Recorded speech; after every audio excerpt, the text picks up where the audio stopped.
जय हिंद दोस्तों, स्वागत है आप सभी का हमारे यूट्यूब चैनल पर। दोस्तों आज के इस वीडियो में हम लेकर आ गए हैं टॉप 30 ऑब्जेक्टिव के क्वेश्चन और आंसर जो कि सूर्यकांत त्रिपाठी निराला जी के पाठ से हैं, जिन्होंने जूही की कली, संध्या सुंदरी और सरोज स्मृति जैसी कविताएं लिखी हैं। और ये आपके एग्जाम के दृष्टि से आपके लिए बहुत इंपॉर्टेंट है, क्योंकि इनके पाठ से आपके बोर्ड पेपर में ऑब्जेक्टिव के कुछ प्रश्न पूछे जाते हैं। और मैं इस वीडियो में वही प्रश्न बताने वाला हूं, क्योंकि ये जो मैं क्वेश्चन आपको बताने जा रहा हूं ये आपके प्रीवियस ईयर यानी कि लास्ट ईयर में काफी बार पूछे गए हैं। तो चलिए पहला प्रश्न देख लेते हैं। आपका पहला प्रश्न है कि जूही की कली कहाँ सो रही थी। इसमें पूछ रहा है कि जूही की कली कहाँ सो रही थी। तो इसका जो सही उत्तर हो जाएगा ऑप्शन ए इसका सही हो जाएगा, यानी कि पत्रांक में जूही की कली सो रही थी। ठीक है, इसका सही उत्तर है ऑप्शन ए। तो चलिए अगला प्रश्न देख लेते हैं, आपके ऑब्जेक्टिव के हैं। आपका दूसरा प्रश्न है कि जूही की कली का प्रियतम कौन है। ठीक है, तो इसका जो सही उत्तर है ऑप्शन ए, इसका सही उत्तर है मलयानिल। मलयानिल जो है वो जूही की कली का प्रियतम है। ठीक है, तो चलिए अगला प्रश्न देख लेते हैं कि संध्या सुंदरी में प्रकृति चित्रण का कौन सा रूप अभिव्यक्त हुआ है। तो इसका सही उत्तर है ऑप्शन सी, यानी कि मानवीकरण रूप। ठीक है, तो चलिए अगला प्रश्न देखते हैं, संध्या सुंदरी कविता में कौन हंस रहा है। तो इसका सही उत्तर है एक तारा। एक तारा संध्या सुंदरी कविता में हंस रहा है। ठीक है, तो चलिए अगला प्रश्न देखते हैं कि संध्या सुंदरी की सखी कौन है। संध्या सुंदरी की जो सखी है वह कौन है। तो इसका सही उत्तर है ऑप्शन सी, यानी कि नीरवता। नीरवता जो है वो संध्या सुंदरी की सखी है। ठीक है, तो ये आपके लिए बहुत ही मोस्ट इंपोर्टेंट प्रश्न है, इन्हें आपको याद करना बहुत ही इंपॉर्टेंट है। तो चलिए अगला प्रश्न देख लेते हैं। आपका अगला प्रश्न है कि संध्या सुंदरी अंबर पथ से किस प्रकार चली आ रही है। तो इसका जो सही उत्तर है ऑप्शन सी इसका सही है कि छा हसी। ठीक है, तो चलिए अगला प्रश्न देखते हैं कि संध्या सुंदरी किसकी नदी बहाती हुई आ रही हैं। तो ऑप्शन ए इसका सही हो जाएगा मदिरा का। ठीक है, तो चलिए अगला प्रश्न देखते हैं कि बादल राग कविता का मूल स्वर क्या है।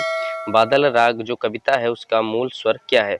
तो इसका ऑप्शन बी सही हो जाएगा उद्बोधन। ठीक है, तो चलिए अगला प्रश्न देखते हैं। आपका अगला प्रश्न है कि छंदों के क्षेत्र में विद्रोही किसे कहा जाता है। यह क्वेश्चन बार बार आपके बोर्ड में पूछा जाता है, और ये इस प्रश्न का जो सही उत्तर हो जाएगा निराला जी। निराला जी को छंदों के क्षेत्र में विद्रोही कहा जाता है। ठीक है, तो चलिए अगला प्रश्न देखते हैं। आपका अगला प्रश्न है कि सरोज स्मृति कविता निराला के किस काव्य संग्रह में संकलित है। तो इसका जो सही ऑप्शन है यानी कि आंसर है गीतिका में। ठीक है, अगला प्रश्न देखते हैं। आपका अगला प्रश्न है कि सोचा मन में वह शकुंतलता पर पाठ अन्य यह अन्य कला में कवि ने शकुंतलता से तुलना की है, यानी कि किसकी है। तो इसका जो सही उत्तर है ऑप्शन डी, यानी कि पुत्री की। तो ये भी आपके लिए बहुत इंपॉर्टेंट प्रश्न है, इसे आपको जरूर देख लेना है, याद कर लेना है। तो चलिए अगला प्रश्न देखते हैं। आपका अगला प्रश्न है कि सरोज स्मृति कविता में सरोज कौन है। जो सरोज स्मृति कविता है इसमें सरोज कौन है। तो इसका जो सही उत्तर है ऑप्शन डी, कवि की पुत्री। ऑप्शन डी इसका सही हो जाएगा। तो चलिए अगला प्रश्न देखते हैं। आपका अगला प्रश्न है कि परिचय परिचय पर खिला सकल नभ प्रति नभ द्रुम काल किसलय क्या दृष्टि अटल की सिक्त धार ज्यो भोग उठी अपार उपर्युक्त पंक्तियां किस कविता से उद्धृत हैं। तो इसका जो सही उत्तर है ऑप्शन सी, यानी कि सरोज स्मृति से। ठीक है, तो चलिए अगला प्रश्न देखते हैं। आपका अगला प्रश्न है कि छायावाद में विद्रोही कवि किसे माना जाता है।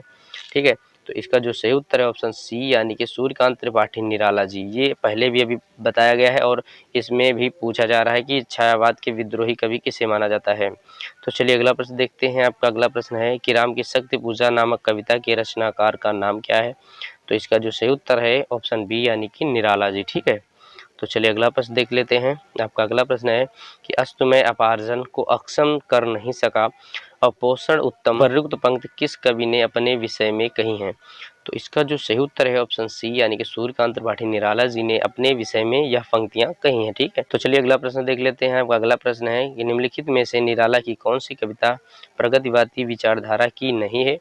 तो इसका जो सही उत्तर है ऑप्शन डी। ऑप्शन डी इसका सही हो जाएगा, यानी कि संध्या सुंदरी जो है वह प्रगतिवादी विचारधारा की नहीं है। ठीक है, तो चलिए अगला प्रश्न देख लेते हैं। आपका अगला प्रश्न है कि किस छायावादी कवि का संबंध मतवाला पत्र से है। तो इसका सही आंसर है ऑप्शन ए, यानी कि निराला। ठीक है, तो चलिए अगला प्रश्न देखते हैं कि निराला का माता पिता द्वारा दिया गया नाम क्या था। या फिर आपसे ऐसे पूछ सकता है कि निराला का उनकी माँ द्वारा रखा गया प्रारंभिक नाम क्या है।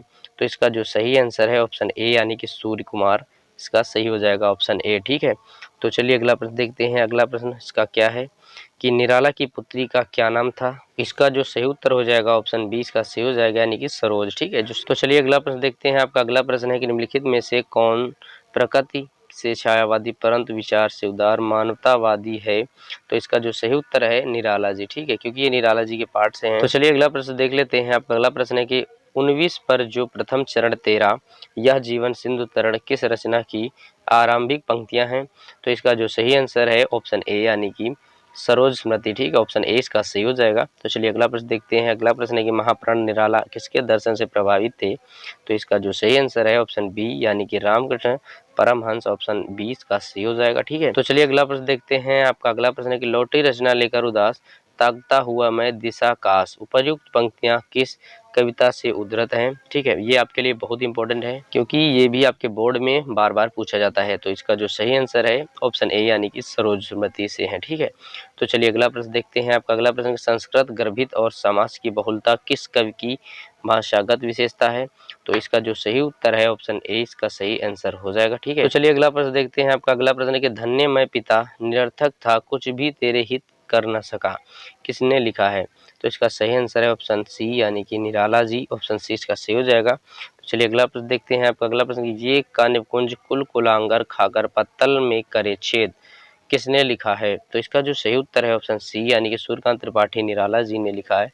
ऑप्शन सी इसका सही हो जाएगा। ठीक है, तो चलिए अगला प्रश्न देख लेते हैं। आपका अगला प्रश्न है और आपकी वीडियो का लास्ट प्रश्न है कि निराला की पहली कविता है अथवा निराला की प्रथम काव्य रचना कौन सी है। दो प्रकार से पूछता है।